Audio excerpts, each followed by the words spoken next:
Good morning, কেমন আছো সবাই? আবার একটা নতুন দিন, আর এই নতুন দিনে সিটিভিল ব্লগ চ্যানেলের পক্ষ থেকে রইল সবার প্রতি শুভেচ্ছা। এখন 9টা বাজে, একবার দেখিয়ে দিই। এখন ঘড়িতে 9টা বাজে। বাবু চলে গেছে এক্সাম দিতে। আজকে স্যাটারডে, তাই বাবুর তাড়াতাড়ি এক্সাম হবে, 9টা থেকে হবে।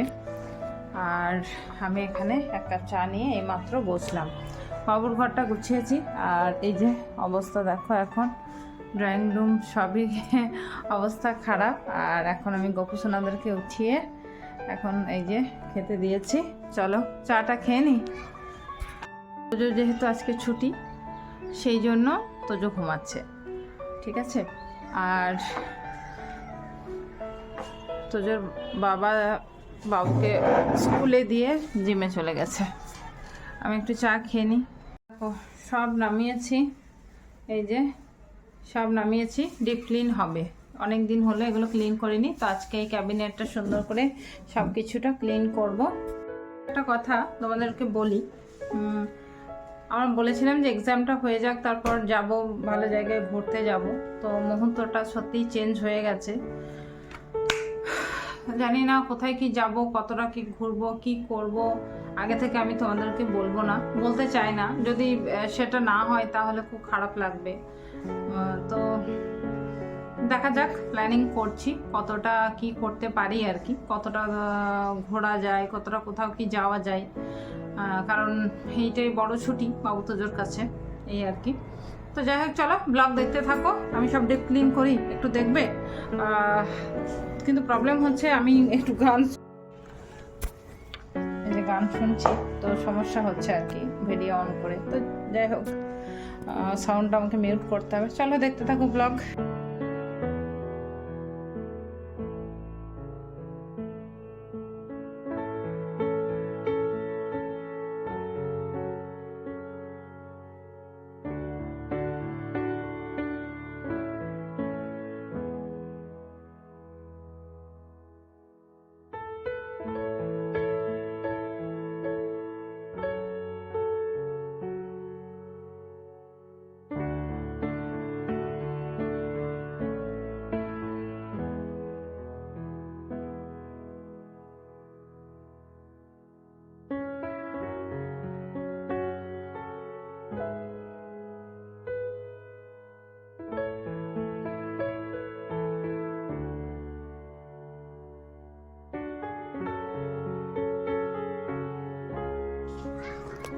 দেখো, এইগুলো সব আমি একদম পুরো মানে গুছিয়েছি মানে পুরো ডাস্টিং করেছি। সব নিচে নামিয়েছিলাম, এই দেখো সব কত ক্লিন লাগছে, দেখেছো? সব ডাস্টিং করলাম, এই যে সব কিছুটা নিচেগুলো। এবার চলো সোফাটা রেডি করে নিই। সোফাটা দেখছো কেমন অবস্থা হয়ে আছে? তো সোফাটা গুছিয়ে নিই। তোজো উঠেছে, তোজো আজকে অনেক ঘুমিয়েছে, তারপর তোজো উঠেছে, ঠিক আছে। তোজো এবার ব্রেকফাস্ট করবে। তারপর তোজোর নতুন সাইকেল ঠিক হয়েছে, মানে নতুন না, পুরনো সাইকেল বাবা ঠিক করে দিয়েছে। তাই ও বায়না করছে, মা পড়তে বসার আগে একটু সাইকেলটা চালিয়ে নেবো। ঠিক আছে, আর একটাই তো এক্সাম আছে, আর ও রেডি হয়ে আছে এক্সামটা। চলো, কি খাবে তুমি? চলো, ব্রেকফাস্ট দিলাম, একটু চিলি পনির ছিল, আর এই যে দুটো রুটি দিয়েছি, ও খাবে। ওর এটা ব্রেকফাস্ট। চলো, তো যে বাবার কাছে বসে আছে, আয়। গরম আছে কিন্তু, গরম কিন্তু। দেখো সব ঘর একদম গুছিয়ে নিয়েছি ফিটফাট করে। বেডশিটটা চেঞ্জ করে নিলাম, যে সুন্দর করে গুছিয়ে নিয়েছি। আর বাইরে কিছুটা ধোয়া করে মিলে দিয়েছি। যে বাবুর ঘরটাও সব সুন্দর করে গুছিয়ে নিয়েছি। ড্রয়িং রুমটাও সব গুছিয়ে নিয়েছি, দেখালাম তোমাদেরকে আগেই। আর তোজোর রুমটাও সুন্দর করে গুছিয়ে নিয়েছি, এই দেখো ঝেড়ে একদম ক্লিন করে। এবার আমি রান্নাঘরে যাব। রান্নাঘরে গিয়ে এই যে একটু চা আছে, চাটা গরম করছি, চাটা খাবো, তারপর ভাতটা বসাবো। চলো করে নিই। ভাতটা ভাতটা ফুটছে দেখো, বন্ধ করে একটু চাপা দিয়ে রাখলাম। আর এখানে একটা কড়াই বসিয়ে নিয়েছি, সব কেটে নিয়েছি, এই যে সবজি সব কেটে নিয়েছি। আর ওখানে এই যে মাছটা রাখা আছে, মাছটা ধুয়ে নেবো একটু পর। আর এখানে দেখো ফ্রুটস নিয়ে এসছে হাজবেন্ড, মাছ ফ্রুটস এগুলো নিয়ে এসছে, সবজিও আনতে গেছে, এই আর কি।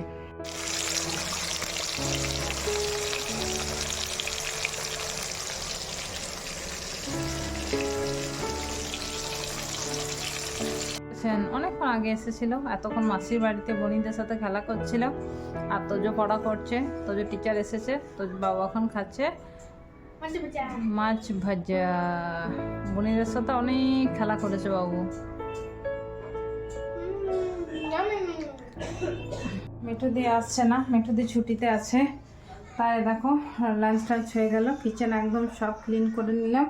আর হাজবেন্ড কিন্তু তারপরে বাজার থেকে সবজি অনেক কিছু নিয়ে এসেছে। এই দেখো লাউ, তারপর তোমার এটা হচ্ছে পুঁই শাক, কুমড়ো, মূলো, এটা হচ্ছে বেগুন। তো এগুলো আমি ধুয়ে জল ঝরতে দিয়েছি। আর ওই দেখো বাইরের জানালাতে বাসনগুলো সব ধুয়ে শুকোতে দিয়ে দিয়েছি। এভাবে কাজকর্ম সবই হয়েছে, একটু এবার রেস্ট নেব, তারপরে আসছি। মেনুটা দেখিয়ে দিই। এখানে আছে নিম দিয়ে বেগুন ভাজা, এই যে নিম বেগুন, আর ফুলকপি আলু সয়াবিনের সবজি, মসুর ডাল আর চাটনি। আমার আর বাবুর লাঞ্চ, ওদের বাবা ছেলে খাওয়া হয়ে গেছে, আমরা মা ছেলেতে খাবো এবার। চলো খেয়ে নিই। এখন সন্ধ্যেবেলা হয়ে গেছে, আর এখন আমার মা বাবা কী করছে এটা দেখাবো। বাবা কাজ করছে, আর আমার মা এতক্ষণ ঘুমিয়েছিল। তাই তো মা কিছু বলতে চাও? তুই কি করছিলিস? আমি তো এখানে কি বলে বলতে যাই না কি করছিলাম, একটা ওয়াটারমেলন শেক বানালাম। সেটা শেয়ার করা হলো না। ওয়াটারমেলন শেকটা খুব ভালো বানিয়েছিল বাবু, এখনই অন্যদিন বানাবে তখন শেয়ার করবো। দেখো আমার ক্লিপটা দেখো ভেঙে দিল, দেখো আমার এত সুন্দর ক্লিপটা ভেঙে দিল। আলু বাবার শরীর খারাপ, ঠান্ডা লেগে গেছে, হালকা লেগেছে ঠান্ডা। ওয়েদার খুব খারাপ না, আর ফ্যান চালাতে হচ্ছে, বাইরে ঠান্ডা ভিতরে গরম, তো এই করে আমাদের সবার শরীর খারাপ হচ্ছে। একটু বাজার যাব, বাজার থেকে একটু ঘুরে আসবো। দুজনেই রেডি হয়েছে, দুজনেই বাজার যাই, একটু ঘুরে আসি, এই আর কি। বাজার গিয়েছিলাম, তো একটু ঘুরতে গিয়েছিলাম আর একটা ছোট্ট কাজেও গিয়েছিলাম। আমার মেয়ের বিয়ে কিছুদিন পর, কিন্তু ব্যাড লাক, আমরা বিয়ের দিনে যেতে পারছি না, কারণ বাবুর এক্সাম তখনও শেষ হচ্ছে না। তো আমরা ঠিক করলাম, ঠিক আছে চলো বিয়ের দিনে যদি নাও যেতে পারি, রিসেপশনে তো যাব, কারণ মামার একটাই মেয়ে, আর মামা অনেক রিকোয়েস্ট করেছে আমাদেরকে যাওয়ার জন্য, তো না গেলে খুব খারাপ দেখায়, এই আর কি। তো বোনকে তো কিছু গিফট দিতেই হয়, তো বোনের জন্য আমি একটা উপহার নিয়ে এসেছি। এই যে এরকম পার্ল চোকার কি,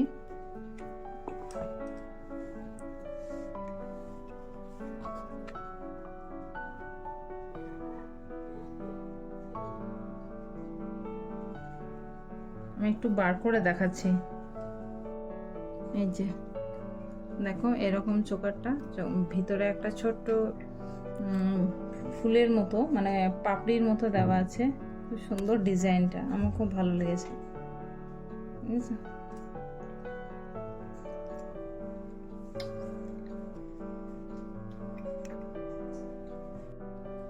এটা তো দেখলে বোনের গিফটটা গেল, কিন্তু আমার হাজবেন্ড কি কাণ্ড করেছে সেটা একবার দেখো।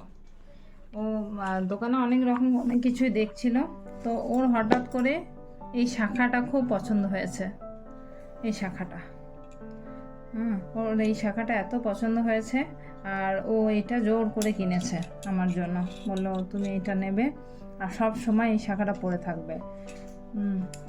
তো শাখাটা দেখতে পাচ্ছ, এবার থেকে আমার হাতে দেখতে পারবে এই শাখাটা, সব সময় পরবো, সেই কারণে আমি এরকম ডিজাইন নিয়েছি যাতে কোনো সমস্যা না হয়। আর আমার তো দেখেইছো তোমরা আমার যেটা গোল্ড ভিডিও দিয়েছিলাম আর কি, সেখানে আমার বড় শাখা বাঁধা আছে, কিন্তু আমার হাজবেন্ড বলছে তুমি সবসময় সোনার এই শাখাটা পরে থাকবে, তাহলে নাকি ওর ভালো লাগবে। তো ওর ভালো লাগার জন্য আমি এটা নিয়ে মানে গিফটটা নিয়েছি। তো এবার থেকে এইটাই পরে থাকবো। আর আমি পলা টলা পরতে খুব একটা পছন্দ করি না, আমার হাতে বেশি কিছু থাকলে আমার খুব সমস্যা হয়ে যায়। তাই জন্য আমি সবসময় একটা করে শাখা, আর এটা তো এমনি নিয়েছিলাম, এটা ইমিটেশনের। তো এইটা এবার থেকে পরবো, এটা আমার সঙ্গী। আমি খুশি হয়েছি গিফটটা পেয়ে, এই আর কি। Thank you. অনেকক্ষণ পর আবার ডিনার নিয়ে এলাম। এই যে বানিয়েছে রুটি, আর দিনের একটু পোস্ত ছিল, আর একটু চিলি পনির। হ্যাঁ, খেয়ে নাও নাকি? আমিও আসছি আমার খাবারও নিয়ে। আর বাবু তো তোকে দেখিয়ে দিই, ও বোনরা এসেছিল, অনেক খেললো, তারপর এই যে বসে বসে দেখো, এই দেখো, এটা তো রুটি খাবেই না ভাত ছাড়া। আমি তো এটা খাবো কি করে, মাছের ঝোল আছে, রুটি দিয়ে খেতে হবে। ব্লগটা কেমন লাগলো? যদি ব্লগটা ভালো লেগে থাকে তাহলে একটু লাইক, শেয়ার আর সাবস্ক্রাইব করবেন। আজকের মতো গুড নাইট, দেখা হবে অন্য আরেক নতুন ব্লগের সাথে। Bye bye.